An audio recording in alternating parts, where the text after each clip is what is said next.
ब्रेकनंतर आपल्या सगळ्यांचं पुन्हा एकदा स्वागत। पुढची महत्त्वाची बातमी आपण पाहूयात। सरकारला कारवाई करायची नाही असं हर्षवर्धन सपकाळ यांनी म्हटलेलं आहे।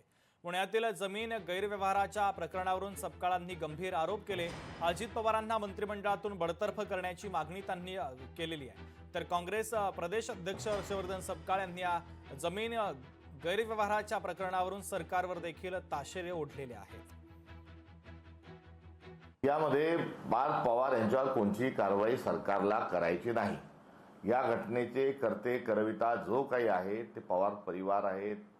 थेट दस्तरखुद उपमुख्यमंत्री जे आहेत या घटनेला जबाबदार आहेत।